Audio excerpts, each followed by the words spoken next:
Life groups, welcome back as we look at this week's topic, which is what do we believe in? We've talked about the Creator God, we've talked about sin, we've talked about the perfect solution to sin, Jesus Christ, and now we shift the focus onto ourselves and we ask ourselves this question, what do you believe in? Because the assumption is, well, Christians, they're the ones who have faith, or Muslims, they're the ones who have faith, or it's these religious people that have faith. And yet the truth is all of us have faith because none of us know for certain various realities. We have no idea what's happening tomorrow. We have no idea what's happening across the globe. We have no idea what happens after we die. Well, believers do, but we as people, we will have faith. Faith is not an option for us. And the question is not, do you have faith? The question is, what do you have faith in, or what do you believe in? Hebrews chapter 11 verse 1 says, now faith is the assurance of things hoped for,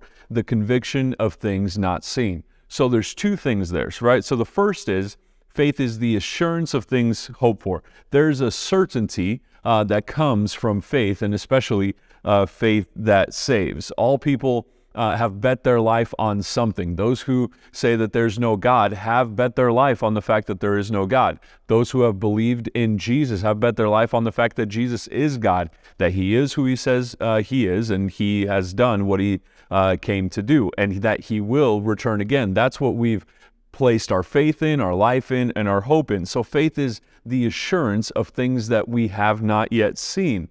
And also, or things that we've hoped for. The conviction is of things not seen. So faith is not only the assurance, but it's also a conviction. All faith has conviction behind it, and conviction means that there's an effect to the faith, that there's results of the faith, that there's actions that come out of our faith. For the believer, we don't yet see Jesus physically, but we believe in him, and that belief it shapes our life. It transforms us. We worship Jesus. We serve Jesus. We obey Jesus. That effect has already taken place in us. And what's interesting is that Jesus, when he was talking, or James, when he's talking about demons, in James chapter 2, verse 19, he says, you believe that there is one God, you do well. Even the demons believe and shudder.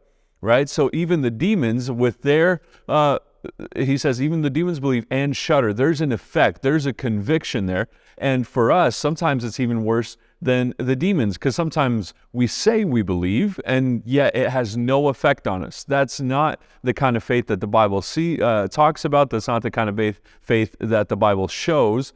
The faith that the Bible shows is a faith that has conviction behind it, a faith that leads to a life that's now oriented around Jesus and lives in submission and obedience to Jesus. And so the first question for us today is, what does a believer who has assurance of faith look like? How do they act? What is their manner of life? What do they profess? The second is, what does conviction look like in the life of a believer? How does the believer behave? How does he live? How does he orient his life? And then the third is, what is a faith that saves, and is there a type of faith that does not save? So that's kind of the first portion, looking at what faith is. And then if you have some time, switch over to John chapter 20, verse 24 and 29. This is the story of Thomas and Jesus. You'll remember Thomas is known for his doubt. And kind of read through that story and ask yourselves a couple of things, and maybe share around the room. How have you wrestled with doubt, and what has worked and then what has not? And what are some of the guards that you have set up to kind of ease the doubt, or to increase your faith, or to strengthen your faith? And then secondly, maybe share where we've seen Jesus work in our lives, even though we haven't seen him physically. Every single believer has those moments and those stories where they've seen Jesus, even though they have not yet physically seen Jesus. And so read through that, discuss, and blessings to you, and may your faith be strengthened today with your discussions.